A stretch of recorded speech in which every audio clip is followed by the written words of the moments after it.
Hey Larry, Yes, Leanne. was it true that Lucky Luciano made a special deal with the government to protect the ducks? The ducks, like in Quack Quack Ducks? Yeah, the ducks. No, that's docks. He made a deal with the government to protect the docks in New York, Leanne. Oh. And listen, folks, if you want to know more about that, stay tuned right here.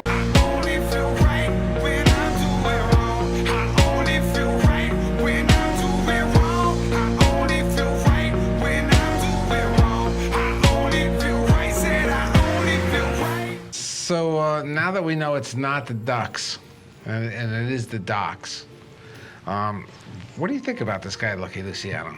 He was a nasty piece of work. Yeah, huh? Yeah, but I think it started really early for him though, because he came from a really poor family. I think his So father... am I supposed to feel bad for him now? Because, I mean, I came from a poor family. Well, I guess look at how I turned out, too. I don't know. Yeah, everyone can make a choice. I had the same thing, but I made the choice to be a goody-goody. You're a goody-goody. Mm-hmm. Okay. All right, so anyway, so go ahead. So you think he's a real piece of work? Yeah, right? by the age of 14, this guy had a record of arrests already. By 14, who does that? Lucky Luciano. Yeah, I know that, but I think his father is pretty nasty. He worked in the mines in Sicily. Yeah, the sulfur mines, yeah. Yeah, and he was an alcoholic, and he used to, I guess, hit Lucky, and I guess that carried through into his life, and that's how it all started. Well, you know, when he was a young kid, I don't know, 13, 12, 14, he was collecting 10 cents from the Jewish kids to protect them from the Irish kids and the Italian kids. I mean, you know, just think about that. He's a young kid and he's already, you know, got protection going on. Well, he's already turning in his head, how can he make money? And he was always, you know, he was obviously on the streets trying to get away from his dad. So I think that's when he joined the 5-point gang. He either joined it or started it, yeah. So what happened is he was extorting some money out of Meyer Lansky. And Meyer Lansky said, you know, screw you, I'm not going to pay you. Do whatever you think you're going to do.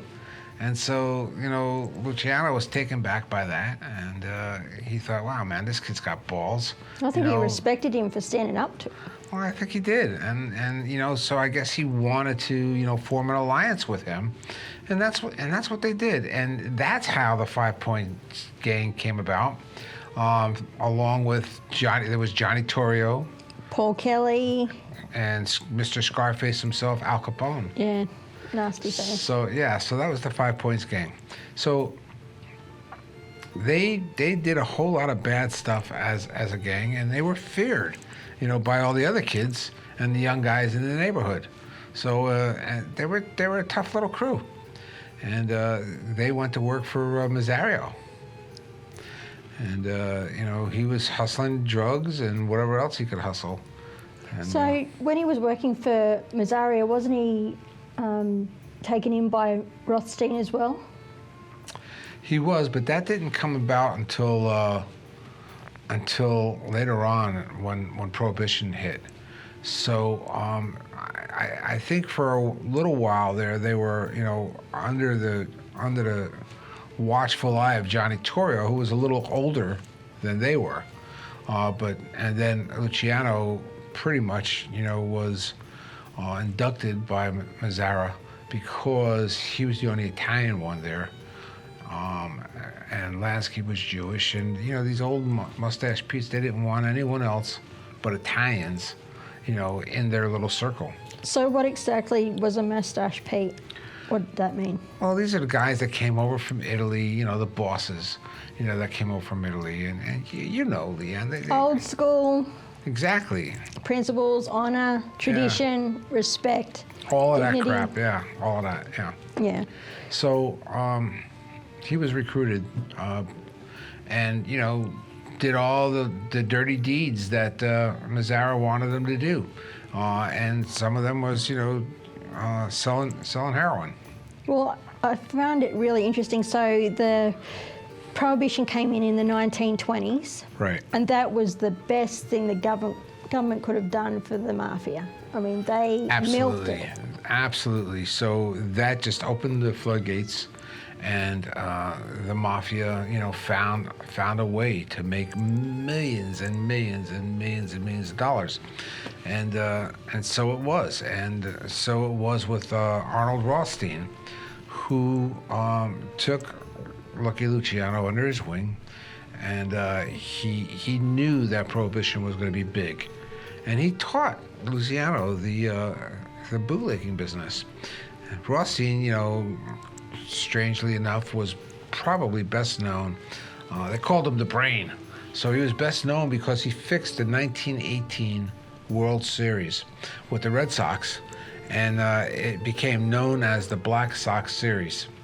And but Rothstein was a pretty smart guy, and he liked Luciano, and so he brought Luciano along. So Luciano brought in Genovese and Frank Costello, and the three of them started their own little bootlegging deal with financing from Rothstein. Yeah. And under the watchful eye of Rothstein. Yeah. So that's what they did. But then at that point, when bootlegging came in, Luciano was working for Masseria, and he was also working with Rothstein, who was, took him under his wing, but he was working with the other two guys. Yeah, keep in mind, Rothstein was his backer, Luciano's backer in the bootlegging business. He put up the money. So, and he taught, Luciano that there's a better way to sell booze. Yeah. A much better way. Yeah, well, I think he was telling him that it's better to bring in more sophisticated clientele, sell them the top end stuff. Absolutely, But absolutely. there was no point in selling the low level people alcohol when you can make money. Yeah, so whereas Masseria was he was like a thug. Even though he was a boss, he had no manners. He was just like a thug. He was very uneducated. Yeah, no charisma, no nothing. No. So Rothstein, teaches Luciano, how to be polished. He shows him how to, present himself in a whole different light than being just a gangster. And that really came in handy when, what happened? Luciano was dealing in heroin for Masseria. Yeah. And he ended up getting caught. He didn't serve any time. Right. But... Yep. But what happened was that all his high-class friends, high society people, because he was busted for drugs, didn't want anything to do with him. They all backed away from him. And so what he did is, with Rothstein's advice, he went and bought 200 seats with the champion. There was a championship fight. Jack Dempsey. The Jack Dempsey fight. And folks, this is why I have her here. She's so damn smart. I don't know. I don't get it sometimes. She's way past me on some of these things. And listen, what I want you guys to do is I want you to email me, connectedwithlarry@gmail.com.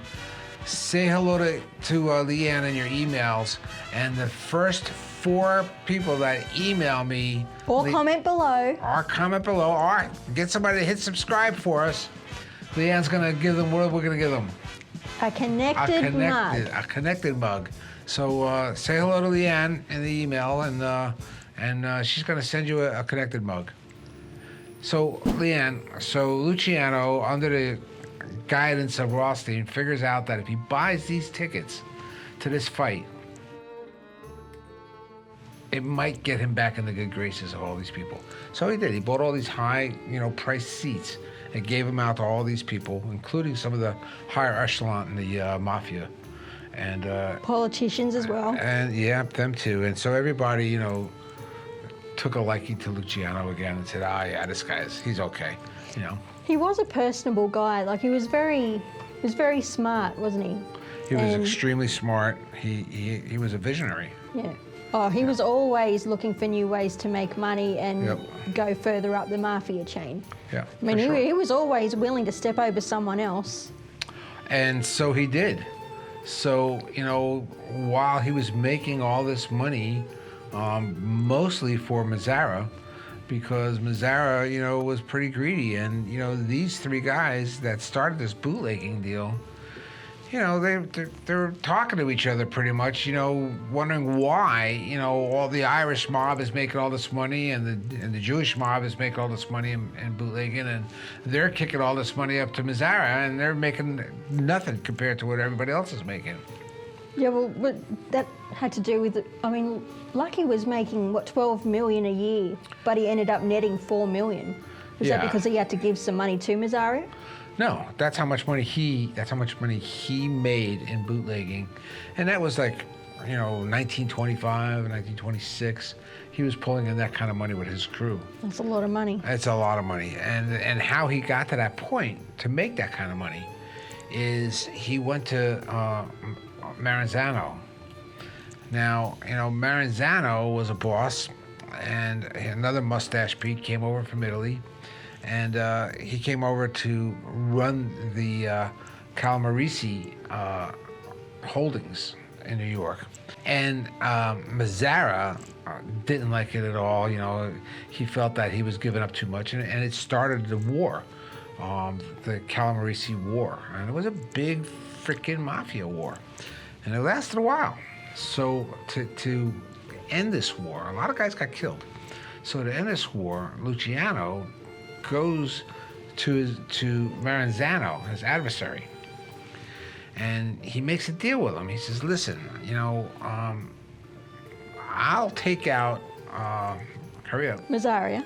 He says, and he makes a deal with him. He says, listen, I'll take out Mazzara if, for you, as long as I can control all his holdings. Yep. And become second in command. I want all of his territory. Yep. So, Maranzano, agreed to do that. And in doing that, Luciano would become second in command of the Maranzano group, the Maranzano family. Have you ever heard of Joe Adonis? Joe Adonis, yes. This is really interesting. Joe Adonis he joined Mazzaria's faction. Right. And when Masseria found out that Luciano had planned to take him out so he could take over his racket, right, he asked Joe Adonis to go and kill Luciano. Only thing was, Joe decided, I'll go and tell Luciano. Right. It blows my mind. These guys are meant to be loyal. Well, yet he's willing to go against Masseria. Why would he go to Luciano? Because these guys all felt that Mazzara was a greedy old prick, and they didn't like him, and they felt that he was just keeping them down. And so Adonis knew that if he joined forces with Luciano, that they could start earning more money than what they've been earning with Mazzara. So that's why. So he gave Luciano his backing, and forewarned Luciano what was going on. Another thing that I think helped Luciano make more money was that, I guess, in the old days, the Mustache Pete's, they only wanted to deal with Italians, but Luciano was open to dealing with Irish, Jews as well. So yeah. I guess that might have opened his ream up of being able to make more money, being able to use other people. A little while ago you were talking about, these Mustache Pete's coming over with their rules, and you named a few of them, boom, boom, boom. So one of their rules, one of their codes was, we keep this to ourselves. We don't let anyone else in this little group, this little thing of ours. And we don't let the Irish or the Jews or any other faction into our little group. They didn't believe in it. In fact, they only wanted Sicilians to be in that group. They didn't care about Italians. They only wanted Sicilians. Did they have something against the Jews and the Irish? They didn't trust them. They didn't trust them. And that was really the bottom line. Old school thinking. They just, that's how they were. They just keep to themselves, and they didn't trust anyone.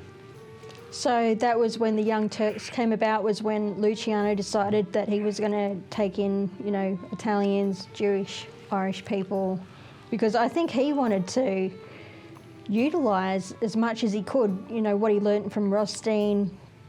And he didn't want the Mafia just to be about gang and crime activity. He wanted to make empires. He did want to build an empire, but he couldn't do that because Maranzano was still in the picture. And yeah, you're right that, you know, he wanted to do business with the Jews and with the Irish because he saw these guys were all making money. Why shouldn't we all join together in his mind and make money together and build together rather than killing each other in their little side wars? You know, let's work together and we'll build this whole thing up. So that was Luciano's goal. And so, you know, after, you know, Luciano killed whatever his name is. Masseria. Masseria. After he killed Masseria, he became the number 2 guy in that whole Maranzano deal. And Maranzano held a meeting. And so what Maranzano did is he created the 5 families of New York. And in doing so, you know, he named himself the boss of bosses. And so basically, even though there was 5 families, with Maranzano being one of them, the other 4 bosses still had to kick up to Maranzano. So it wasn't enough for him to run his own racket. He had to get a piece of everyone else's. Not only that, but his racket got the best piece of everything. Oh, of course it did. So, you know, and of course, you know, people didn't like that, especially Luciano. So after that meeting, you know, he you know, put together another little scheme, and he figured, well, let's just take this guy out. So there's another one is going to fall. And so that's what he did. You know, he killed Maranzano. But that story is interesting in itself, how he did it. Well, you know, you saw The Godfather? Mm-hmm. So, folks, you know, they stole this, you know, from the Luciano killing of Maranzano. So Michael in The Godfather is at the table, and he excuses himself to go to the bathroom. And so when he comes out blasting, and he kills the police captain and the other guy. So basically, Luciano is at this club with Mazzara. Folks, if you think that name is easy to keep talking about, it's not. Mazzara. So he's at this club with Mazzara, and he says, I need to go to the bathroom. So he excuses himself, and he goes to the bathroom. Well, while he's gone at the bathroom, 4 guys burst in and just start blasting. So, you know, they killed Maranzano, and Genovese was one of the guys that they think was one of the guys that killed him. Bugsy Siegel was another one, and Frank Costello was another one. So, you know, these guys just came in and killed him, and that really was the beginning. After Maranzano was killed, was the beginning of the American Mafia. I wonder if that's what led into Luciano being taken at gunpoint. Well, it was right before that, so that he was taken at gunpoint. So he was stopped on the street, and they threw him into a limousine. And they beat the crap out of him. They stabbed him. They cut his throat. They drove him out to Staten Island to a warehouse, and they hung him up by his hands and left him there. And he survived. And a lot of people think that that's how he got his name, Lucky. If that's not lucky, I don't know what is. It was very lucky, and so, you know, it's still a controversy whether or not that's how he got his name, because he did survive that really bad beatdown. Yeah, well, in the beginning, I think when Luciano was interviewed by the police, he didn't give up any names. He did not give up any names, but later on in life, when asked about that, he said that it was the police that did it, because they were trying to get information for Jack Legg's diamond. That's right. She's smart, man. She's got this, folks. I tell you, there's a reason why she's here. That's right, for Jack Legg's diamond. So they wanted information, and so later on, Luciano thought that it was the police that did it, and so he finally, you know, opened up about that. So we still don't know. We don't know. Yeah. We're never going to know. So anyway, so that incident occurred right before Maranzano was killed. And the other thing is, a lot of people think that it was Maranzano that had Luciano beat up and stabbed and all that other stuff. He could have, because he might have found out what Luciano was doing. And I mean, everyone knew he was capable of it. Yeah, he did it with yeah. Masseria. Yeah, so a lot of people think that, and it's probably true. It was probably Maranzano. You know, I don't know about the police. Yeah. Back then, it really could have been anybody back then. Well, back then, now, police. It's open. Who knows? Open for discussion. Open for discussion. So Maranzano's dead. Luciano holds a meeting, and they want him to be the boss of bosses. And he says, nope, I don't want anything to do with being the boss of bosses. There's not going to ever be another boss of bosses. And he said, but what we're going to have is a commission. And so Luciano started, you know, the crime commission. And he took a representative from each family. which were all Italian families. Yeah, of course, the 5 families of New York. And he took a representative from all of them, and one from each family became a member of that board, and it became the commission. So what was the role of the commission? Was it just to, if you wanted to do something major, you had to go and seek permission? You had to get permission from the commission. So, you know, but it had to be, you know, the bosses got to run their own families, but anything major had to go through the commission. Like taking someone out who was higher up? Exactly. So, you know, so Lucky Luciano is known for creating the commission and, you know, the American Mafia. You know, it was all his doing. So he went from being a young kid, Yep. you know, petty theft, assault, that kind of stuff. Yep. Goes and starts with Masseria, where he's into bootlegging, starts selling heroin. Yep. Now he's finally on his own. Making millions and millions of dollars. Making millions and millions of dollars. But now he's into compulsory prostitution. Compulsory prostitution. What's that mean? Compulsory prostitution. What does that mean? There she goes, asking me questions again. It means forced. Forced prostitution. That's what it means. Now, what does forced prostitution mean? Does that mean the girls weren't paid? I think it means that they were forced to be prostitutes. Great. That's Explanation, Larry. That's what, they were forced to be prostitutes. They didn't want to be prostitutes, maybe. Who knows? I don't know. But I'm pretty sure that that's what it was. But that was where he was finally taken down by the authorities. The governor of New York, Leon, went to Thomas E. Dewey, who was U.S. attorney, and appointed him as a special prosecutor to go after Lucky Luciano and some other people for this, you know, compulsory prostitution deal.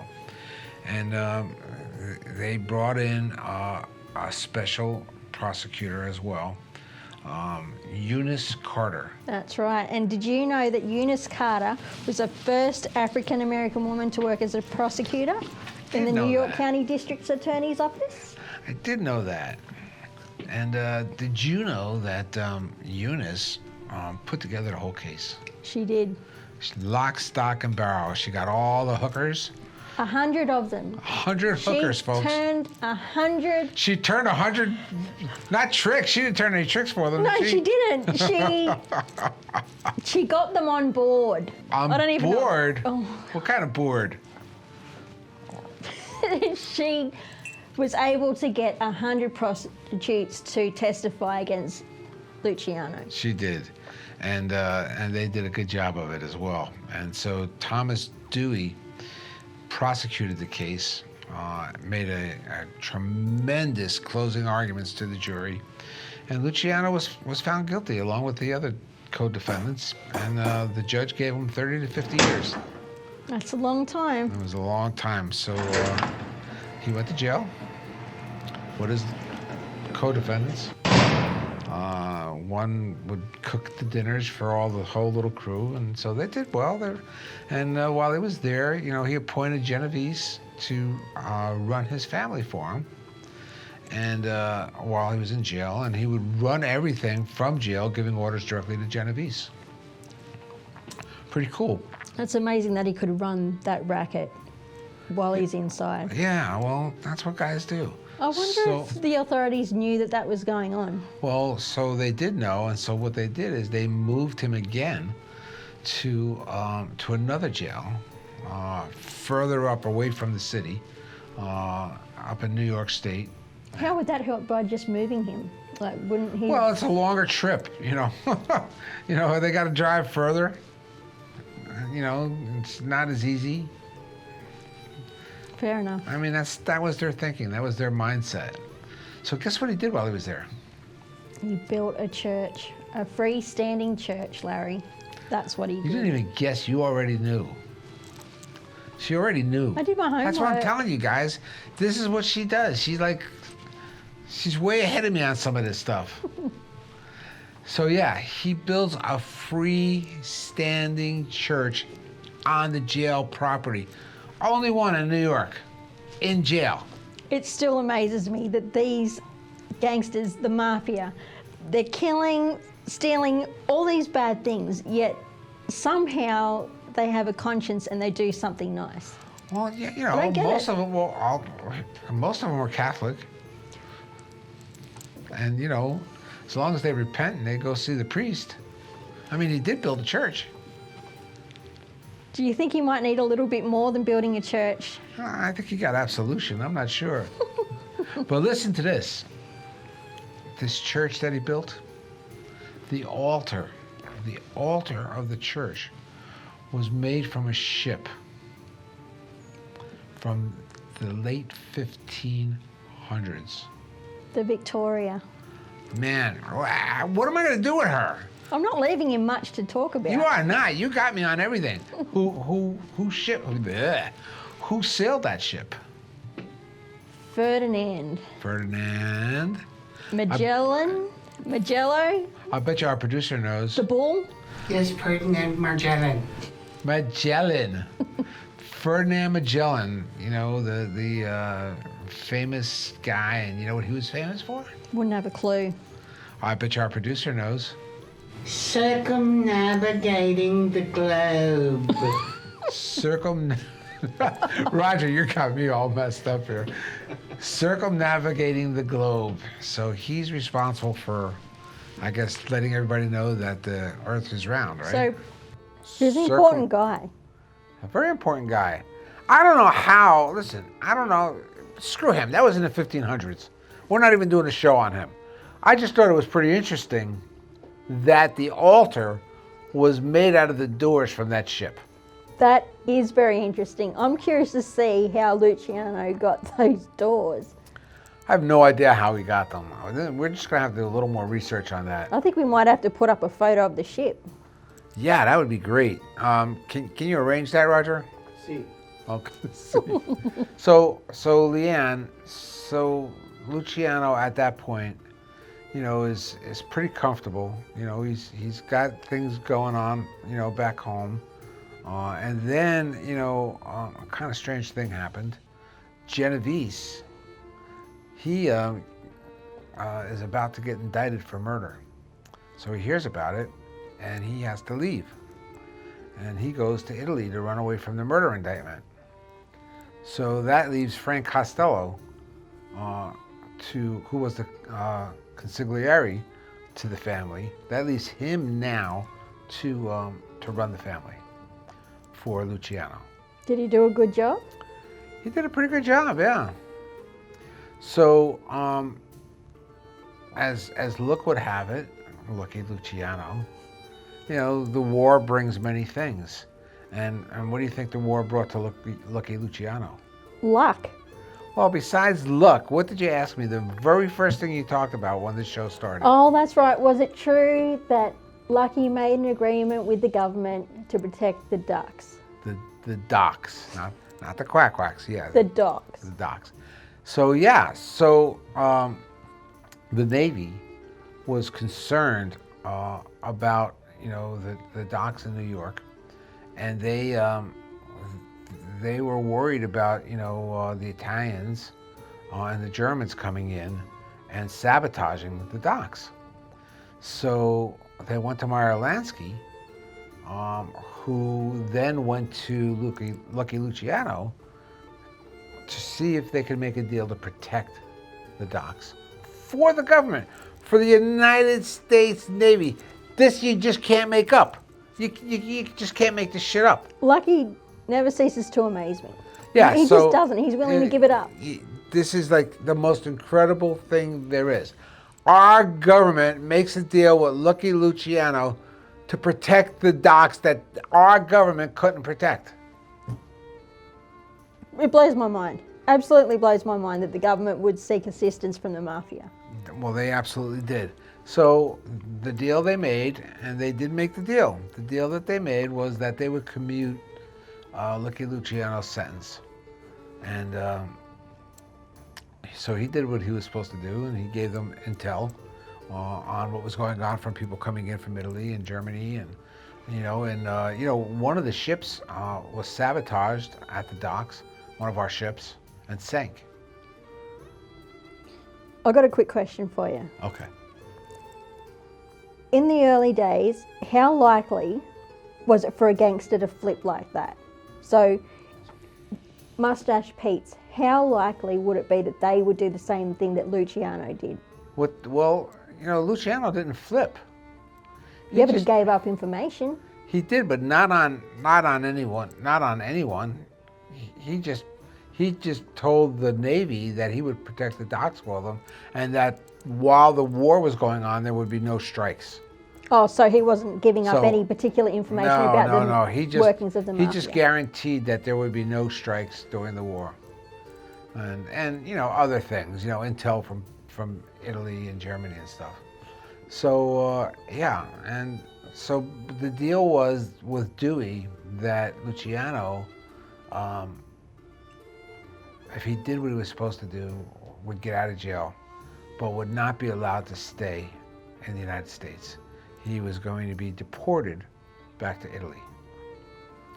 Now you might ask yourself, well, how is that going to happen? He's a United States citizen. And so Luciano agreed to that, but he wanted everyone to know that he wasn't being deported. He was going on his own free will. So he didn't end up going, though? He did. He got deported. Even though he said it was on his own free will, he got deported and landed back in Italy. So he did. He got deported. And you know what they called that whole ordeal with Luciano and the Navy? It was called Operation Underworld. Nice. Yeah. So the next thing that happened is Luciano sneaks to Cuba. And folks, if you want to know what the hell he was doing in Cuba, and there was some pretty famous people there with him, like Frank Sinatra. Hey, Mr. Producer.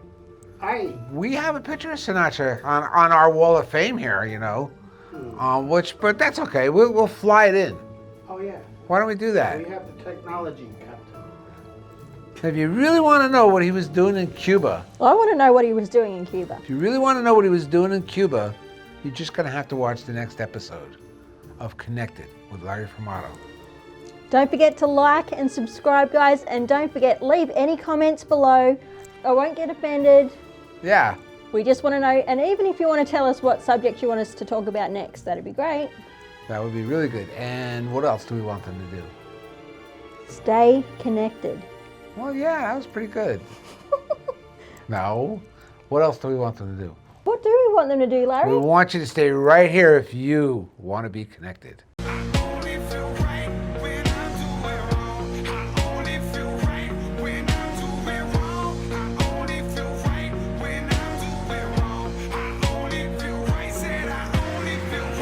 Lots of people made money before me, and lots of people came after me, but I was the only one who introduced organized crime into the world of the penny stock market, and we owned it.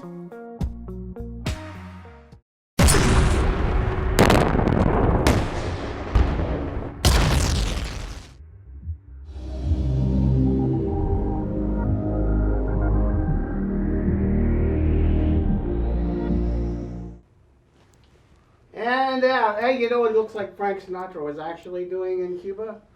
I do know what he was actually doing in Cuba. Jacqueline Kennedy.